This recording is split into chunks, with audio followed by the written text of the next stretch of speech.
What's up, guys? I'm Benyam Kidane, and welcome to another episode of Courtside Huddle. I'm joined by the newest member of the Sacramento Kings, Chima Moneke. How you doing, brother? Doing good, bro. Thanks for having me. I appreciate it, man. Appreciate it. And firstly, congrats on the deal with the Kings. It's been a pretty wild journey for you to this point. Obviously, you're finishing college, going overseas, and then now finding yourself on an NBA roster. Firstly, how does that feel to say that you're an NBA player? Still doesn't even feel real, to be honest. It's incredible, but everything's just crazy. Life is different now, but I'm just like looking forward to putting on the jersey for real, and then going from there. Have you had a chance to catch up with or speak with any of your new teammates?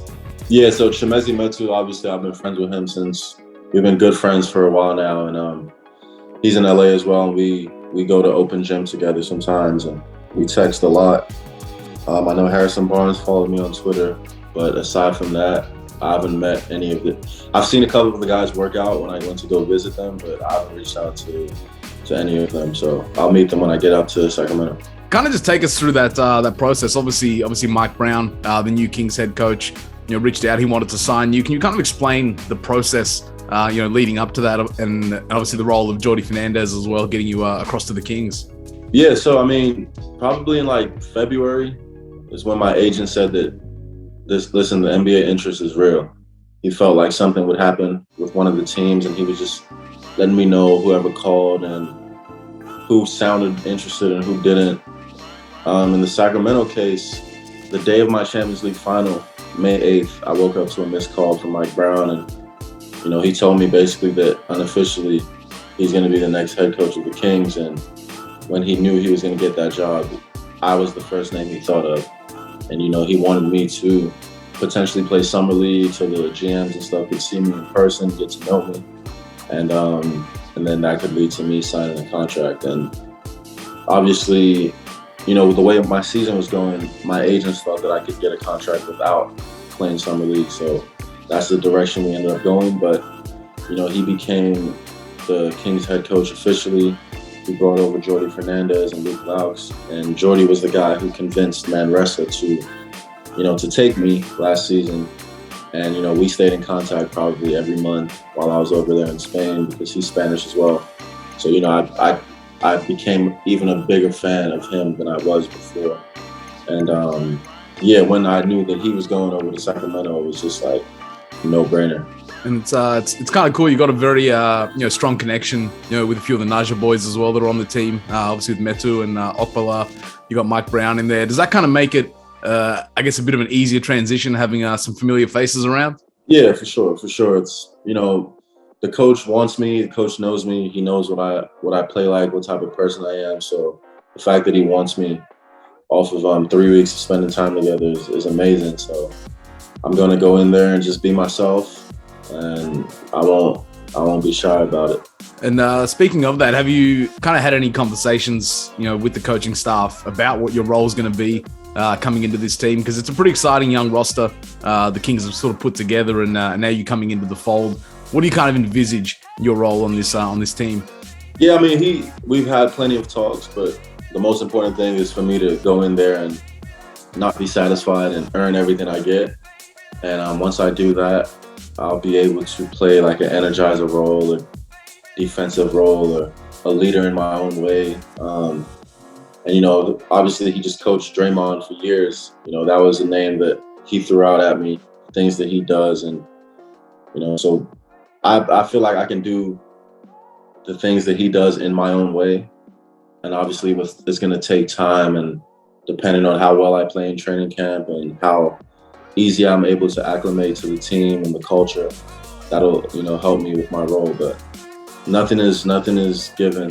Whatever I get this season will be because I earned it, and I look forward to doing that. And when you look at this Kings team, as I mentioned, you got guys like De'Aaron Fox and Davion Mitchell, Sabonis. What's your first kind of thoughts on the roster and the guys you'll be hooping with next season? I'm excited, honestly. I've been letting a lot of people know that are close to me that I feel like we can make the playoffs. And it's exciting because I'm a guy that doesn't need the ball to make an impact on the game. And we got two big-time all-stars that, can dominate the game and get their teammates involved. And it's easy for me to play my role and to sacrifice. And yeah, I can make an impact on the game without needing the ball all that much. So I'm excited to go in there and prove a lot of people wrong, because the Kings haven't made the playoffs in a while. And every team that I've ever been on has always been an underdog team in every level. So I just look forward to going in there and just having a fun team out there in Sacramento. Kings fans that may not have necessarily seen you play out in Europe, obviously you played college ball not too far away from Sac. What can they expect from you on the court? You mentioned kind of being that Draymond role, playing on both ends.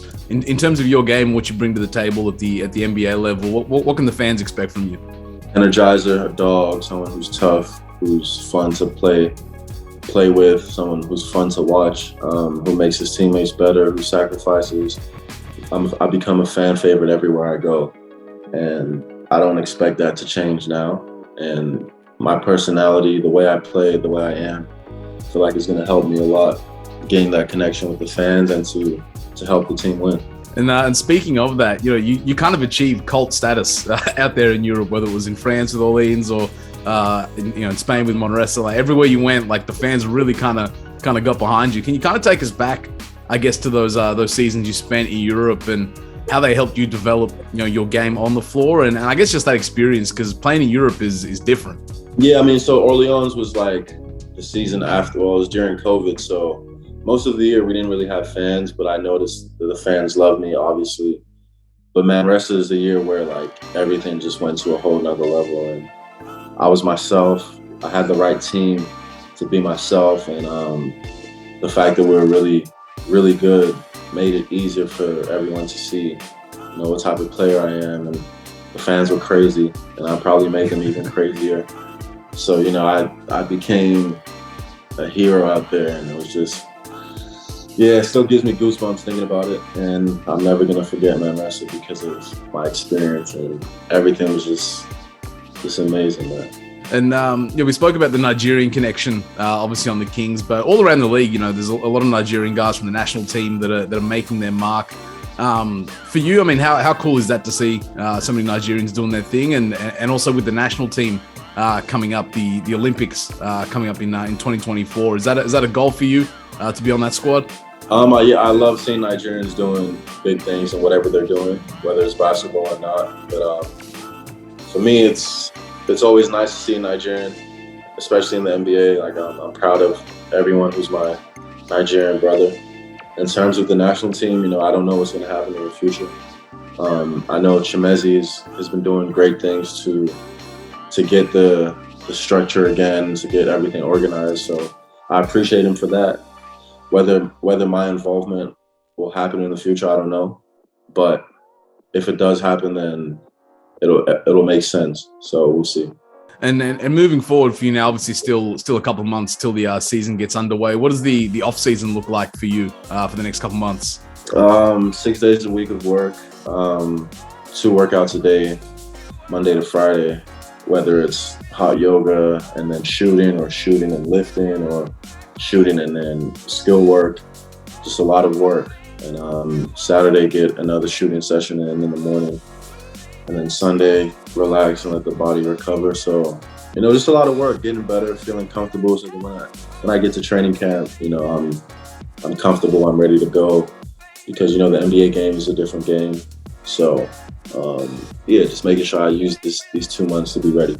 Awesome, man. We can't wait to see you out there doing your thing for the Kings. Good luck for the rest of the off season and tip off coming up in October, man. We can't wait to see you out there. I appreciate you, man, so much. Likewise, man. Thank you.